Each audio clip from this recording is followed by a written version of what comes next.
भरधाव काळी पिवळी उलटली. 14 प्रवासी गंभीर. चालकाचे नियंत्रण सुटल्याने अपघात. चालक पडून गेला. मेहकर तालुक्यातील घटना. चालकाचे नियंत्रण सुटल्याने सुसाट वेगातील काळी पिवळी टॅक्सी उलटून रस्त्याच्या कडेला खड्यात कोसळली. या अपघातात 14 प्रवासी गंभीर जखमी झाले. लोणार ते मेहकर मार्गावर चिंचोली फाट्याजवळ 28 जुलैच्या दुपारी 12 वाजता ही घटना घडली. लोणार येथून MH27B 6234 क्रमांकाच्या काळी पिवळी टॅक्सीमधून प्रवासी मेहकरसाठी प्रवास करीत होते.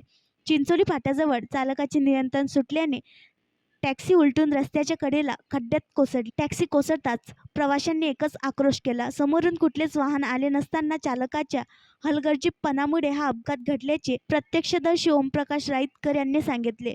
वाटसरूंनी मदत करत जखमींना बाहेर काढले.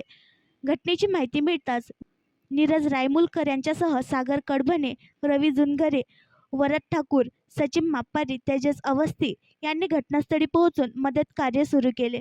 काही जखमींवर मेहकर ग्रामीण रुग्णालयात तर काहींवर खासगी रुग्णालयामध्ये उपचार सुरू आहेत. वाहन उलटल्याने प्रवासी एकमेकांच्या अंगावर पडले होते. तसेच चालक सुद्धा दबला होता. त्याला जखमी अवस्थेत नागरिकांनी बाहेर काढले. परंतु घटनास्थळी न थांबता चालकाने भीतीपोटी धूम ठोकली. जखमींची नावे: तमन्ना भारत शिंदे वय 8 वर्ष, स्वाती भारत शिंदे वय 30 वर्ष, खुशी भारत शिंदे वय 13 वर्ष, सर्व राहणार मालेगाव, जिल्हा वाशिम. दीपाली तुकाराम गायकवाड वय 22 वर्ष, मालेगाव.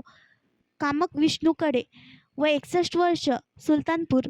संगीता प्रसाद शेवाडे वय 70 वर्ष, राहणार वेणी. दीपाली किसन बाजार वय 24 वर्ष, लोणार. रईसाबी शेख रईसुद्दीन वय 54 वर्ष, आसमा शेख अमीन वय 60 वर्ष, लेहनी. निर्मला तुकाराम गायकवाड वय 52 वर्ष, मालेगाव. रोहित शिवरकर वय 23 वर्ष, चिखली. साक्षी रोहित शिवरकर वय 19 वर्ष, चिखली. आणखी नवीन व्हिडिओ पाहण्यासाठी आमच्या देशमुख एक्सप्रेस न्यूज चॅनलला सबस्क्राईब करा, लाईक करा आणि शेअर करा.